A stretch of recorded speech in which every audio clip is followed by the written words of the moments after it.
Hi, everyone, and welcome to another episode of I Never Knew But My Dog Did podcast. Maureen Scanlon, your host here, or life coach Maureen. Always happy to have everyone here. I appreciate you listening and engaging, your comments, your reviews. I just appreciate you all. As always, I will never let you down because I have a wonderful, wonderful guest today. He all the way from the UK, and I told him offline he's a serious chap, but we're gonna liven him up because you guys all know Maureen is very high energy, and I can't do low. So he's gonna do fabulous today. So today I'm talking with Jason Shiers.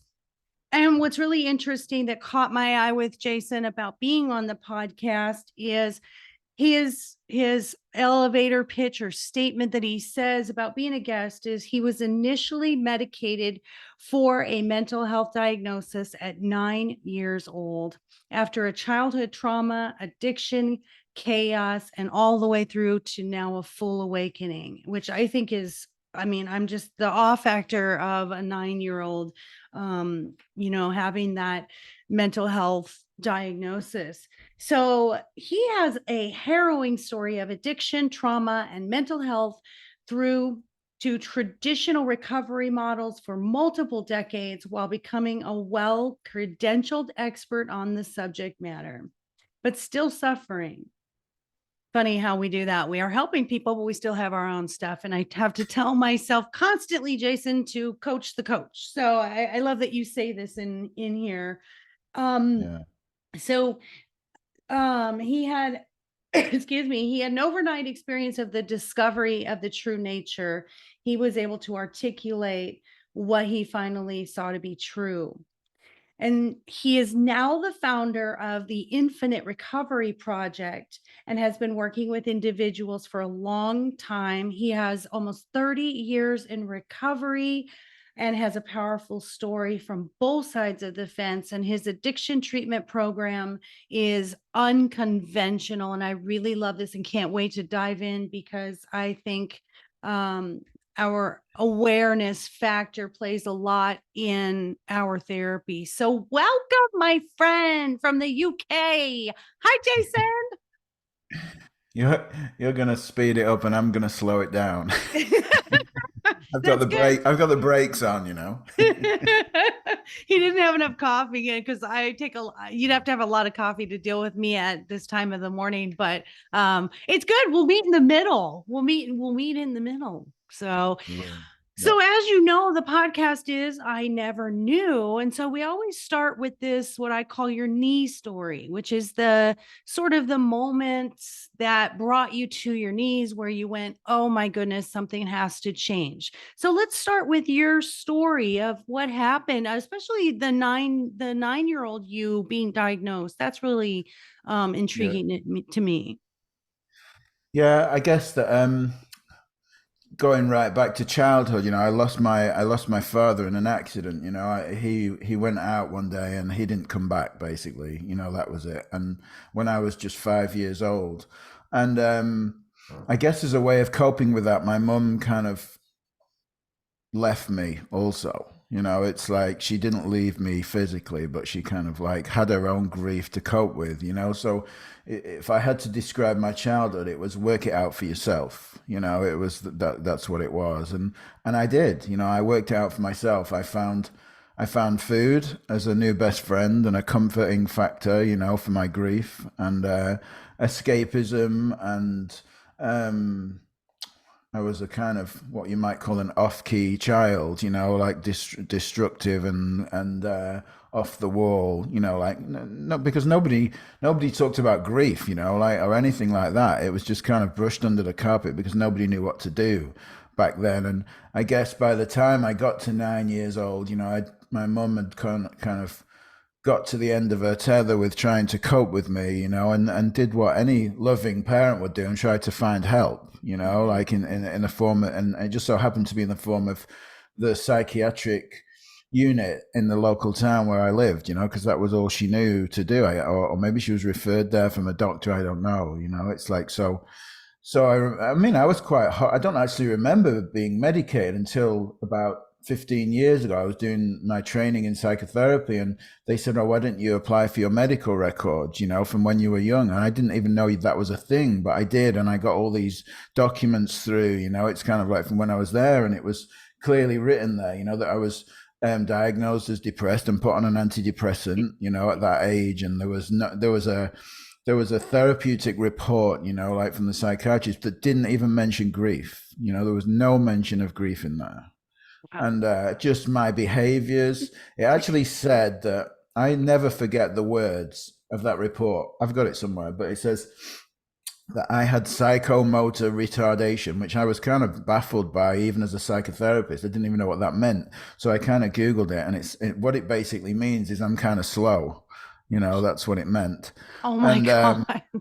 yeah, and Oh, that's kind of like that was their best effort, at kind of assessing me mentally, and I was very clever. I mean, like I really always like to make a distinction between the intellect and our emotional experience. It's like that the intellect is great for working stuff out, doing shit, doing our jobs, doing our books, doing our accounts.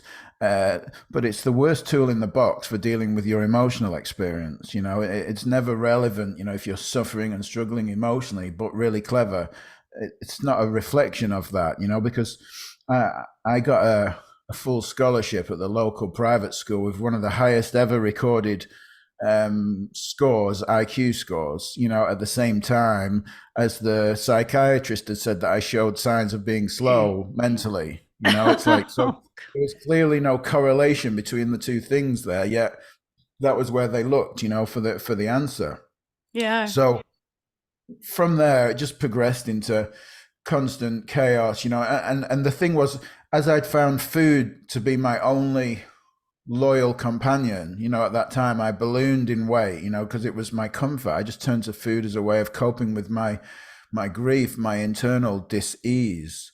And so my mum, in her efforts to help me, took me to another doctor and got me prescribed diet pills, like to curb my appetite, because she thought I had this issue with food. No, there was no, like, all my work is really about seeing what is the core issue. It's like not the manifestation or the behavioral attempt to control the core issue, because that's all that was going on there for me. So trying to take diet pills but being obsessed with food as a comfort is a kind of paradoxical experience, because in one way you need to stuff your face to feel okay, and another you've taken this medication that stops you from wanting to eat. So I can clearly remember that experience as a young child, and it just grew into chaos. I'd been involved in crime and stuff already, and then I found drugs at a very early age, 13 years old. And drugs were just the solution. They were just, as soon as I took drugs, the first time I was like, oh my God, this is it. I've been looking for this my whole life. It's like I finally found the solution to everything. That was it. So it was like I was never destined to take drugs once and just try it out. I was always, it was always going to be the solution to me, because I'd been in such a lot of pain and such a lot of internal struggle since I'd started thinking, because my dad passed when I was 5, and that would, by the time I started taking drugs, I was 13, and I'd already been brought on by the police, been kicked out of school, I had all sorts, been in the psychiatric system and stuff. So when I found drugs, it was just full on into drug addiction. It was just kind of like there. And I knew how to commit crime. I knew how to make money. I knew how to do all this crazy stuff. So I was just off out there figuring it out for myself, as I was kind of left to do, like. Yeah. Yeah. Well, I mean, it comes down to the abandonment of your father passing, and then your mother emotionally abandoning you in the time that you needed that healing and you needed to talk about it. So it's kind of this normal sort of expected path where you're experimenting with ways to get this attention and this love that you were seeking from that, and then we find that escapism or the numbing agents that help us to not feel. So it's man, it's so much, and at such an early age for you. And so when did you hit that rock bottom point? Because with every addict, we have to reach that point where it's time to get off the elevator, right? When did that happen? Yeah, I mean, the first time I was 23 when I went to rehab. So I'd been in the world of addiction and crime and jails and institutions for 10 years by that point, and I was just very sick and tired. So, when it was put to me to go to rehab, what came to mind was this illusion of being fed like Smarties, like sleeping tablets, and given a PlayStation and just laying in a bed with someone dropping pills in my mouth while I got better, because I really thought I had this physical ailment that I had to get rid of because I had a heroin addiction. It was like that was what it that was the reason I agreed to it. I thought, well, that sounds pretty good. I'd like a rest from all this crap what I'm doing, and I'd like to lay in a bed and have a PlayStation. And but like it was when I turn up there, it was like getting up at 7 a.m., doing groups, confronting all your demons, dealing with other people, and all that. And it was like, it was hard work, but I stayed. But the thing was that I remember mostly about that was that as I took the drugs away, I felt the emptiness inside of me, and the food. Drugs always came first because there was a physical addiction. But after I used to commit crime and take drugs when I was using, I would go out and shoplift chocolate and cakes and sweets as well because I wanted to stuff my face with food. And when the drugs were taken away, I remember the obsession with food. When I was in rehab, coming back when they gave me the dinner duty, like serve everyone's dinner. I was eyeing everyone's food up. I was looking for what I could eat in that food. And after everyone had left, I was stuffing food in. I was eating out of bins. I was storing food in my room. I was doing anything just to fill the feeling of emptiness. And it makes sense, right? Because drugs are only ever the solution. They're never the problem. Addiction is Right. nothing to do with drugs. It's to do with the internal dis-ease. So, all the way through rehab, I was gaining like massive amounts of weight, £10 a week, in weight, because I was just shoveling food down my face every single day just to cope. And nobody knew about that. I kept that to myself because it seemed like the thing to do. Everyone came in really skinny apart from me because they'd been on the streets taking drugs, but I was really overweight because I'd been stuffing myself with chocolate. And like, and I went in at 180 pounds and I left at 300, after 12 weeks, so I was Wow. massively Yeah. overweight. It was just, I couldn't stop with that. And that stuck with me for a long time. I went through these years of yo-yoing, being obsessed with the gym and in a dysfunctional, toxic relationship, losing loads of weight and then gaining loads of weight back. I mean, that's another story, the food thing. I mean, I had 7 cosmetic surgeries trying to change the outside of my body to fix the internal emptiness that I felt, so it was very extreme. That was when I was in recovery, so to speak, like from drugs. I've been clean 29 years now, but during that period of clean time, I stopped taking drugs and alcohol, but everything else that I could, like food, pornography, relationships, money, gambling, sex, anything, it was like, because the internal experience that I was having was just of just full of desperation, and separation and loneliness and isolation. It was just such a, it wasn't fun to be me, to be honest.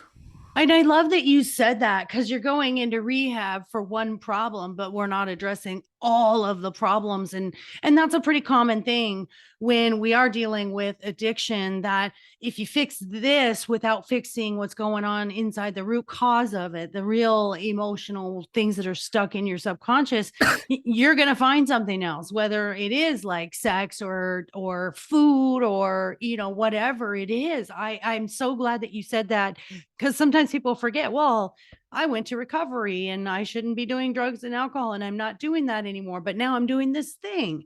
So Mm, I am really impressed by that. And I always say this, and I'm going to say this a million times, whether it's therapists, counselors, life coaches, whatever it is, I think the best healing, mental health healing helpers have been in those shoes. And I feel like we are more impactful when we have those experiences ourselves. And I'm so glad that you said your treatment is different than traditional, because it's no longer follow these modalities and do what the books say. It's, hey, I did this and it worked. So tell us about your program and how it's non-conventional or untraditional that helps your clients. Yeah. I, like going back to that point, what I said, what you just made about kind of like what I call the whack-a-mole approach to addiction, it's kind of like when you just get rid of one, because that's what I did for years. I got rid of one and another one would come, and I'd get rid of that and another one would come. It's like, so clearly something is missing in that, and almost everyone I knew so many therapists, so many people in recovery, they were all smiling on the front, but dying on the inside, like trying to attempt to manage their experience, behind the scenes, doing the things that they never told anyone about, and Yeah. that's kind of like what I like to talk about, the stuff that we don't say, Yeah. as men, like what do we not share in the world, men's mental health stuff. It's like, what do we keep secret? What are the coping mechanisms of what we use, that stuff. So my program is really about a model of health versus I say everything else in the whole world of psychology and psychiatry is a model of illness. Find out what's wrong with you and find the solution to it. Here's what's wrong with you. Here's why you're broken, and here's what you need to do to be okay in one form or another. Yeah. In many different forms. And what mine is seeing what I call the innate health, in everything. Like, so if you look at take addiction in that most simple attempt to quieten the mind. I'm reaching for something, a substance or a process, and what am I trying to do? Well, I've got an internal experience that I can't be with, and I'm trying to stop the internal experience. As soon as I do this behavior or put this substance in my mouth, my inside goes quiet. It's kind of like addiction is an innocent attempt to quieten the mind. So from that point of view, if the mind body is a self-correcting system, which it is, right? If you cut your finger, it heals by itself. If you break your leg, it heals by itself. If you put food in your mouth and chew it, it digests by itself. It passes through the system. It comes out the other side by itself. You don't even have to do anything. It's all working by itself, right? It's kind of like then addiction is almost like you might call it the steam valve of the pressure cooker. It's like we find a way in our infinite resilience to cope with our internal experience. That's the system working as it should, because if it didn't, if I couldn't find a way to cope with my internal experience, then it would be psychosis or it would be suicide. That would be the next two options to me. It's like, so just letting off steam means the mind's working fine. So finding something to cope, just because it's not socially acceptable or because it's been pathologized in the world of psychiatry and psychology, it's like, doesn't mean that addiction it's just got that stigma attached to it. But when you look at it from this spiritual perspective of innate health, it makes perfect sense that if I was having an internal struggle, that I use something to cope with my experience. So that's the first and fundamental understanding of the program, right? So it's helping people see what's right with them rather than what's wrong with them. Yeah. Yeah. And what happened to me was that because I'd had 40 years of eating disorders, of psychiatric care. I'd been in recovery for 22 years in 12 steps in traditional models. I've been in psychotherapy for 15 years. I was a psychotherapist. I was qualified in multiple modalities. I was a coach. I had a long list of qualifications, and I wasn't happy. I wasn't happy on the inside. I couldn't. I really didn't know how to find happiness. It was like that. So where was I going with that? I was talking about. So how did you figure out what was going on, that you were still suffering inside in spite of helping others and understanding psychotherapy? Yeah, well, it wasn't that. I mean, like that all that traditional stuff that I did had not found me the peace that I really was looking for. So I continued on this seeking journey. I did all Tony Robbins, I did Landmark Forum, Hoffman Process, I did silent meditations, and I kept hearing this thing, oh, you've got to look within, you've got to stop seeking outside of yourself. And it was just very abstract when people said that to me. It had really no inside, like where, is it in the leg or like the elbow or back of my neck or what? It's kind of like where is it I'm supposed to look inside, and how do you even go about that? And you'd hear stories. I mean, we've all heard stories of that sound kind of, we can't reconcile them in our intellectual experience of people going to India and having enlightenment experiences, or Yeah. people going to Nepal or the Himalayas and meeting monks and staying in monasteries and different stuff like that. And that just sounded woo woo to me. It's kind of like I couldn't really reconcile that with my struggles. And I'd kept doing all this stuff, and it's kind of like, and the very first serendipitous that I noticed really clearly experience was that I'd been to Tony Robbins, and I'd found this video called The Path of Effortless Change by Michael Neal. And it was just the word effortless, was almost like a spiritual experience, because it's like it felt like every single day I woke up with the weight of the world on my shoulders, and I had to manage this being, Jason, who was heavy and full of darkness and sort of mental health diagnoses and labels and addict, and go to meetings and do all this and make it all happen. And, it was like that was what my life felt like. And I just heard this word effortless, and I thought, there's something about the word effortless that really feels kind of like enticing to me, So, and I thought that sounds cool. So I'm going to save this video. I'm going to watch it later. This was my thinking at the time. But the only way I could save it was to screen record it. And to screen record it, you had to have the sound on to make sure you could do it. So as I was put it on another laptop next to me, and I was working away, and I kept finding myself really mesmerized by this video, and it was like, there's something about what this guy's saying that I need to know more about. It's like I couldn't tell what it was. I couldn't reconcile it in my current level of knowledge or understanding that I had, but there was something really important. And a year later, I found myself at this guy's house in LA doing a short course for 2 days. It was, again, more serendipity how I'd ended up there in LA. I didn't plan to go to his house. I was going for something else. I looked on his website. He was doing this course. I didn't have any money. It was really expensive. A friend of mine paid for me to go, and I ended up there.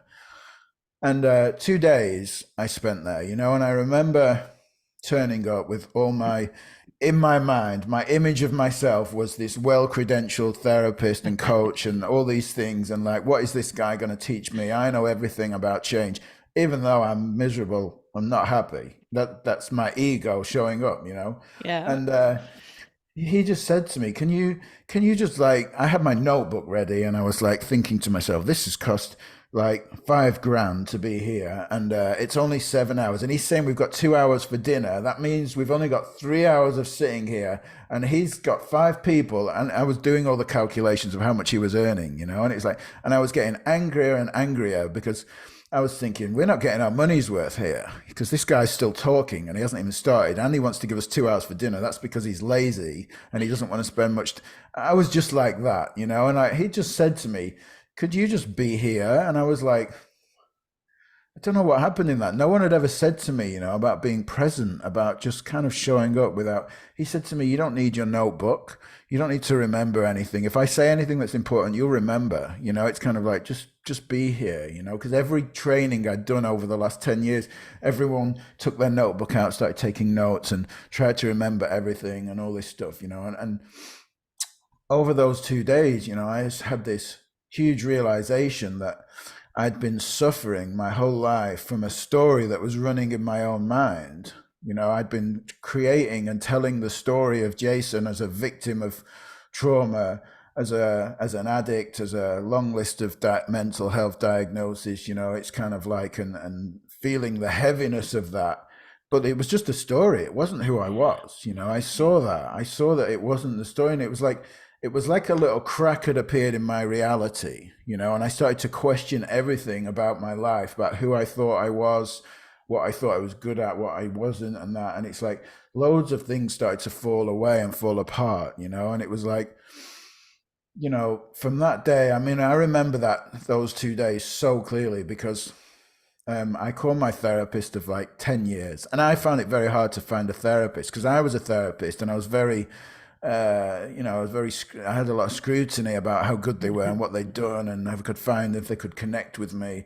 But I'd had this one therapist that took me a long time to find. And I called or sent an email from that time in LA saying the next session will be the last one. I knew, I kind of knew I was okay at that moment. Didn't go back to therapy. I changed my own practice completely. It's like the way that I worked with people. My eating disorder disappeared. It's never come back. It was 7 years ago. it was such a freeing experience, and it was really just like an awake. I mean, awakening sounds kind of abstract, but it was a realization of the functioning of my own mind and how it contributed to the suffering that I was experiencing on a daily basis. That I was creating the story of me, and then I was escaping the story of me too. It's kind of like, and all I needed to do was to see that the creation of it was happening inside of me. What like to make it more clear, what I saw was that all of life was happening inside of me, not outside of me. It Mm. really looked before that I had to get my ducks in a row. My life seemed like what I would describe as spinning plates. The relationship plate, the business plate, the health plate. It's like the common ones, but it no longer looked like I had to do anything on the outside to be okay on the inside. I'd seen that everything was manifesting and created inside of me, that all of life was experienced inside of me, not outside of me. And that's where introspection started. I stopped looking to the outside world to get a new relationship, to do things outside of me to fix me on the inside. It's like I realized that there's nothing happening on the outside, it's all happening on the inside. So Yeah, you stopped looking at life as it was happening to you. And then you realized, my internal empowerment is far greater than the external validation. And I love what you said about that. I always picture it, and I tell my clients, I say it's like, the passengers on the bus. You're driving your bus and you can turn around and listen to them, and you're going to crash, or you can pick up more passengers, and eventually there's not going to be enough room on the bus, meaning the bus, your mind. And so I love that you said effortless, because everything with mindfulness and enlightenment is letting go and clearing out. And yet you were programmed for years, from the age of 9, going to mental health therapy from 9 years old till that point of work, work, work. The more I do, the better I get. And then when you weren't getting better, then you're piling on those passengers and saying, I'm not good. I'm not doing a good job. I'm not solving anything. I can help others, but it's not fixing me. So I mm, really love everything that you said. Um, and I'm doing right now, I'm working on my diploma in modern applied psychology, and all of it, as you know, like you said, comes from this cause and effect. And yeah. so you can say someone did this thing to me, or this thing happened to me. And what I find hardest for us humans and for the clients that I help is when we've had that trauma for so long, it becomes our identity. And our fear of letting that go is, who am I without that story? Is that something that you can relate to?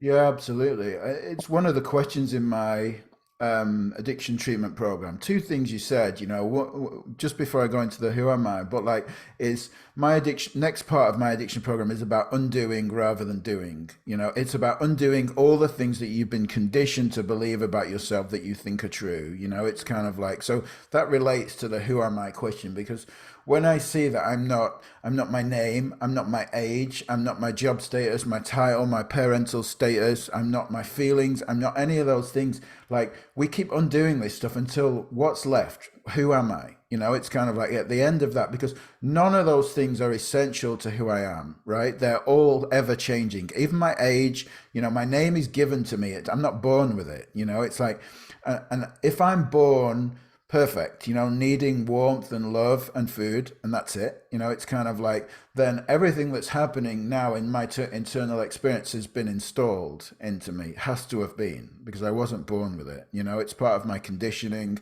It's religious input, societal input, family, cultural input. It's kind of like generational trauma, things that are passed down to me, things that I just take as absolute to be true. It's like, so we start to question the beliefs, which I call I don't know, if you're wearing yellow glasses, everything looks yellow. It's kind of like, it's like that. The filters of our mind, left with a question, who am I?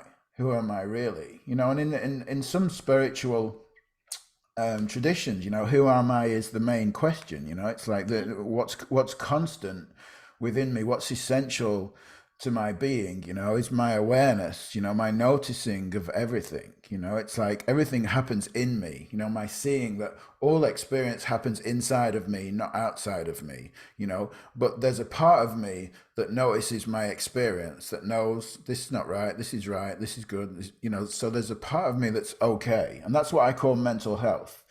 Innate mental health, perfect, unbreakable, undamageable, never changing mental health, and it's like not the experience that happens inside my awareness, because that is just my experience, but the part of me that recognizes that something's off. It's like there must Yeah. be a polarity of experience, right? If I know something I'm doing is off, then there's part of me that's okay. There has to be, because I'm looking Yeah. from a standpoint of knowing that this is not right, so there must be a place that is right, a place that's permanent, never changing, that's okay. And I differentiate between mental illness and mental health. Like mental illness is everything that's been pathologized in normal human behavior. Mental health is that part of us that's spiritual, that never changes, that's inside, that recognizes that. Yeah. And in my own journey, what I give back to people, what was given to me, is that when I met people, kind of my mentors now, like no matter, I had a lot of stories, of being broken, damaged, traumatized, the long list of things that was wrong with me. Well, the psychiatrist has given me all these labels, and I've been diagnosed with all these personality disorders, and I've been diagnosed with all this stuff, and I've been going to 12 steps for 22 years, so I'm definitely an addict and all this. And no matter what story I told them, they didn't believe me. It's kind of, they didn't believe my brokenness. They saw to the part of me that was perfect and okay, and they kept pointing to that. They kept Yeah. pointing me back to that, and pointing me back to that, and pointing me back to that, and never did they crumble and go, yeah, you know what, Jason, you are the worst case ever. It's kind of like, so this doesn't apply to you, because what I'm pointing to applies to everyone, no matter what, no matter Yeah. what your history was. And as these my mentors started to see that in me, I started to see it in myself, and I started to appreciate the beauty and the the light in me, and that's what I say about enlightenment. It's not a future state to get to or a wonderful place of bliss, but it is really seeing the light. That's You are the light, it's in you. It's like by seeing who you really are, the part of you that's okay, that's always been okay, not your thinking about yourself, because that's just nonsense that goes on, like you said, the passengers on the bus. It's like Yeah. not that, but the part of you that's always been okay. And the unconditional love that you have for yourself, it's finding that. And I think that's a big part of mental health, is just the unconditional love for yourself that gets buried by all the garbage and the outside experiences. And I love Yeah, what you said when when you keep asking, who am I? And people say, well, I'm a doctor, or who am I? Oh, well, I'm an addict, or who, I love that you said that. And what I wrote down when you were speaking was, the things that you had no choice in are not who you are. The yeah, things that you have a choice in are, how do I perceive things? How do I see things about myself? What are the good things that I believe about myself? Because perception is only filtered through what you've been programmed or what you've experienced. And so when you change that perception, that's who you are. You get to choose now. And I think for me, having gone through my own history of trauma, is when I finally stopped believing what other people believed about me, that's when I saw, and I love what you said about enlightenment, that's when I saw the light in me. And then I yeah, kept repeating it to myself until I continued to believe it, because this is a journey. This isn't just, oh, I saw the light and now I love myself. It was like, oh, I find myself cutting myself down again.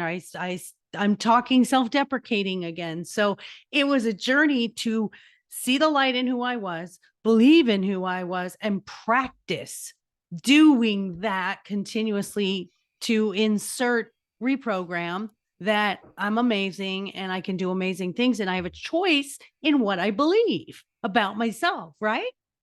yeah, absolutely. And just to start questioning anything that looks fixed, anything that looks true or factual or absolute, like anything that looks like that, it's kind of like is not true, because there are no facts, there are no truths, everything is ever changing. And it's the human mind that wants to say this or that, right or wrong. It's kind of like, who knows? Everything is unknown, and life is completely uncertain. There's no such thing as certainty, but we do our best to create this illusion of certainty because we feel like that's what we need to be okay. But actually, our sense of okayness comes from our ability to respond to everything, not from the way circumstances are. And like, living in the unknown is absolutely beautiful and fun. It's kind of like when you realize that you're going to be okay no matter what anyway. You don't need to Yeah. create certainty. You don't need to turn up and do the same things every single day just out of fear that you're not going to be able to cope if you don't. Because, like, you just see that showing up for life so far to this moment, everyone listening to this has got a 100% track record of making it through every moment that they felt some sort of adversity. I mean, Yeah. that's a pretty good track record, right? I mean, like, And it's always looking back at that. Instead, people look back at all the bad stuff. But I always tell my clients the same thing. Look back at all the good stuff. Look at everything you've done. Look at how strong you were here. Look at how you coped here. Look at how, you changed your thinking. You were open-minded here. So I love what you said. And I'm gonna extend on that, because you're right. Humans are black and white. And I think self-awareness is the gray area and enlightenment is the gray area, where all things are possible. It can go either way. We can go this way or that way. And I love that. I wrote that down. That's beautiful. Question anything that looks fixed, because what is that? Instinctual to go to something that we think is the norm, or that we've been told is the norm, or our parents said, or our teachers, or society. We tend to go to that comfort zone of, well, they said it must be true. And now you're right, that that's sort of changing that perception of question it, question everything, be curious about everything. And I'm with you. Less is more. The less I do, the more I get. It's so much better than overthinking and having to be a human doing rather than a human being, right? yeah. I, I like you said the word curious, and I think that with this experience of realizing, a lot of stuff, when you have this experience of realizing I'm not all those things, it's like, so what happens is all those things are falling away. It's almost like from a young age, these new layers of identity are, excuse me, wallpapered on top, and it's like, when you buy an old house and it's got like 10 layers of wallpaper, like one layer over, they've just wallpapered over. That's what the identity is like. There's one idea with another idea with another idea. So when you start to pull these things away, all these bits fall off you, and it's like life feels a lot lighter, and you become, what does everyone say about children? Oh, I wish I could be more childlike. Well, because children, they just play. They don't give a shit about getting dirty or playing in the sand, or like whether their jeans are getting wet. Or they just there. And like, how long does it take for a child to learn to have fun? Well, they don't have to learn. It's just built into them. It's kind of like they know. And then over the years, those layers of identity are added on. And when you start taking them off, you become more childlike and more curious, and it's like, curious about life, curious about what's going to happen today, curious about who I'm going to meet, how it's going to go, without the fear and worry of getting somewhere, or who I am, or what people think of me, and all that shit that I don't give a shit literally about, because, I'm willing to just let my own light shine. And that may not fit in the world with everyone else. It's kind of like they may not see that, but this got no, it's not important to me, anymore. Yeah. Well, and that's why I do the premise of my books with the dogs, and everything I do in my coaching is about the dogs, because dogs and children to me are, Yeah. the most purest form of unconditional and unprogrammed, and just they are more in tune with who they are than anything else. And that's why dogs don't have a long life. It's they do what they want when they want to. They know how they feel at all times. Yet they're still compassionate and nurturing to us. It's the perfect formula of how I think we should, as humans, we should copy. And like you said, with children, they're so new into this world that they haven't been tarnished yet. It's, you know, it's Yeah. patina on an antique. That's you and me. We got to rub that off and we got to shine that up. But these kids and babies and animals, they're just this beautiful, shiny, brand new thing that hasn't, you know, really been affected by life yet. But we can get back to those shiny people, and it doesn't matter how long it takes, and it doesn't matter what your journey looks like when you start looking. And if you agree with me on this, when you start looking at life and saying, this happened for me, and now I have gratitude, it happened because now I can do this thing. That's why I do this podcast, is being able to look back with gratitude, and no more anger, no more sadness, no more trauma, no more victim mentality, but to see it like, oh yeah, okay, good. I'm glad that happened because I couldn't be me today. And who am I?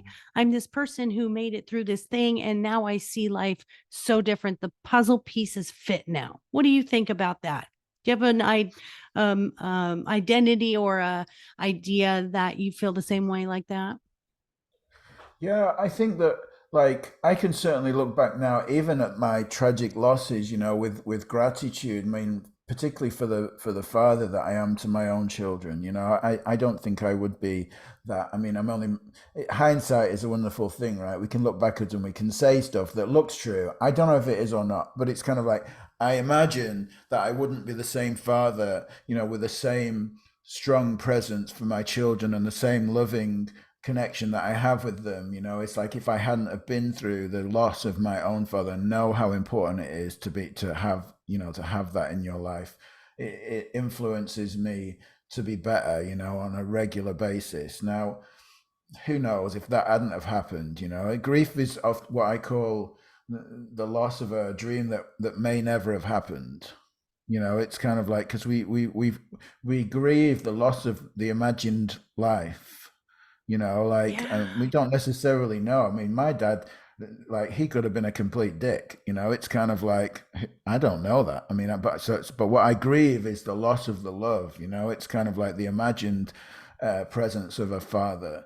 So I certainly have a lot of gratitude for my awakening, my realizations, the life that I live, the light that I shine into the world, the lives that I'm able to touch, with my presence and stuff like that, and I'm certain that it would have been something different without those things, and I continue to remain open to not knowing what I don't know, because I think that is the key to everything. As soon as things start to look fixed, soon as things start to look absolute, soon as the concepts start to look like the only way to help people for, what's right, all that stuff, I just try to notice those things in myself, because they're the things that have really freed me. Once I get too caught up in something, I find myself going back into right and wrong and kind of like and creating a new identity for myself, and then things start to go a bit pear-shaped. So I think we're all susceptible in the human experience to falling into that because it's just natural, but like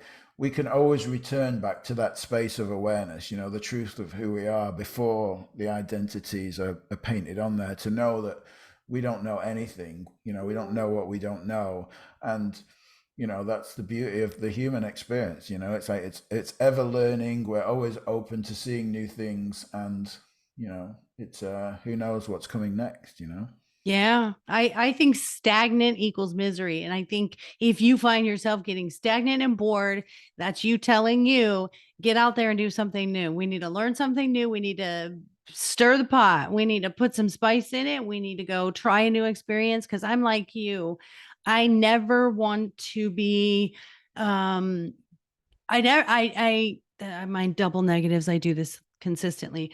I always want to be surprised by life every day, whatever it is. If it's a flower that bloomed on a plant outside, or whether it's meeting a new person, or whether it's studying and learning a new idea, I always want to keep moving forward. And when you find yourself stagnant, I think that's where we get miserable, because then we internalize, what are we doing wrong? What am I failing at? So I Yeah. absolutely love that. So with 10 minutes left, one of my questions, or I have two more questions for you, and I'm going to lighten you up at the very end. But this question, especially pertinent for you is because of how young you were when you lost your father and how young you were getting diagnosed with the mental getting medicated for mental health issues. What would you tell your younger self today if you could go back and stand in front of your 9-year-old self? What would be what would make it a turning point for your life? Wow. um,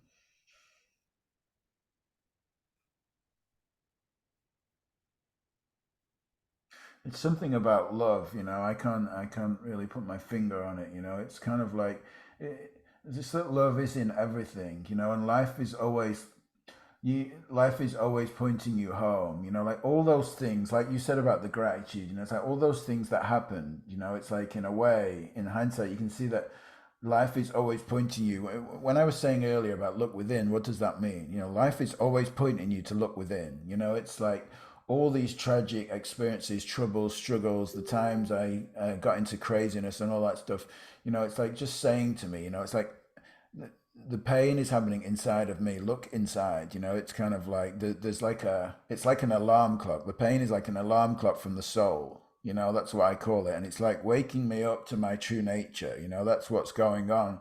So it's like seeing the beauty in adversity. You know, it's kind of like, because if that, I mean, I could have quite easily took my own life. You know, I didn't, but it's like there were certainly times when I came very close, more than once. You know, clean and when I was using. You know, so it's like um, now seeing that, you know, it's kind of like that life was always pointing me back inside. Life was always pointing me back inside. That's all that was happening all along. You know, it's like, so that adversity is like, in a way, you know, the beauty of kind of where life was pointing me. So if I'd have known that, you know, it's kind of like, I don't know if it would have been different, you know, I don't know if that would have been a thing to know there. And maybe that's why you said, you know, we become like the wounded healer, you know, and we're obviously often the best people to speak to somebody because we've been on a journey ourselves and we've kind of learned about darkness and light and kind of how it shows up and things like that, you know.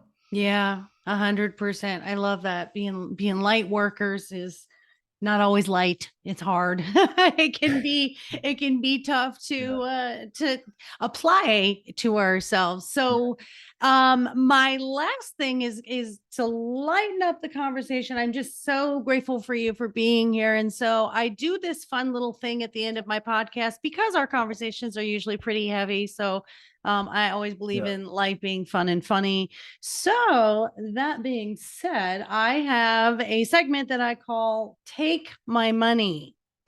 And I Right. want to know the weirdest thing you've seen for sale or the weirdest thing that maybe you've bought or you're going to buy. Oh, I definitely, something comes to mind straight away, you know, and it's kind of like I was walking down when I went to LA that first time when I met Michael Neal. I was walking down near Venice Beach in Santa Monica, and there's a guy, homeless guy, with a big sign, and it said "Shitty advice, $1." And that was it, you Oh, know. I thought, how cool is that? You know, shitty advice, $1. Just like I've got a picture of it somewhere. I took a picture of it because I thought that is just genius. You know, it's kind of like, marketing genius right there. He needs to be like the CEO of someone's company because yeah, work with what you've got, right? I yeah. love that. Well, I saw a couple of things today that I thought were really kind of cool. I'm going to use this one for today for you and I. There is a little plush, like a stuffed animal octopus, and it's reversible. And one side is black, and he's got a little sad face, and one is gray, and he's got a little happy face. And it's advertised as show your mood without saying a word. So so you could put this on your desk and say, Yeah. just like the octopus Yeah. before you talk to me, which would be me before coffee and after coffee. So I thought that was hilarious. And then to add to that, I did see some bacon bandages today. So they are bandages that look like bacon, and I thought that was darn cool. So Yeah. there's our Take My Money episode for today. Jason, thank you for being here. I appreciate you. Where can people find you to reach out to you, connect with you, get some help with your from your program, let them know. Yeah, my website, wideworldcoaching.com, is my main website. I'm currently doing a men's program, like help men with mental health. So that would be starting in a few weeks. There's going to be 8 weeks. If anyone's interested in that, we cover all sorts of stuff: addictions, eating disorder, mental health, gambling, sex, pornography, all relationships, all that stuff in there. That's for any men struggling. Um, if you want to hear more transformative conversations about true nature and kind of psychology, my podcast, misunderstandingsofthemind.com. And my addiction program is called infiniterecoveryproject.com. Wow, I love it. Misunderstandings of the Mind podcast. Guys, go subscribe to that. Go take a listen and support him. I'm all about helping my fellow hosts that are podcasting. Is that wideworldcoaching.com? Yes, that's Okay. right. Yeah. No UK on that. And Yeah. then the other one was Infinite. And I'll have all of this, guys, in the episode. I'll make sure that all of these ways to contact him and listen to him. There it is. I got you. So everything will be on the episode. And Jason, I can't thank you enough for your time, for sharing so much of your wisdom and your story, which I find amazing and intriguing and inspiring, because boy, a lot of us didn't start having a lot of stuff until we were adults, and to be able to be who you are and carry that forward to help others, and especially men. I love that you focus your niche with men, because it's been this stigma around the world that men are not allowed to share their feelings and their issues and their past. So good for you on that. So thank you for being here, Jason. Thank you. Thank you. I've really enjoyed it. Thank you. All right. I think we livened him up, listeners. What do you think? We got some passion out of him. I got him like going for a while. So I love it. I knew we would. I knew we would. All right, listeners. Well, that's it for this episode. As for me, I am at lifecoachmaureen.com, where I help with teaching you how to be your own best friend, your self-esteem, your self-confidence, your self-image, and relationship coaching and dating coaching are my specialties. I'm also starting to work with neurodivergent and people on the spectrum, and I'm so excited about that, especially dating, because I think there's love out there for everyone. We just need to help each other find it.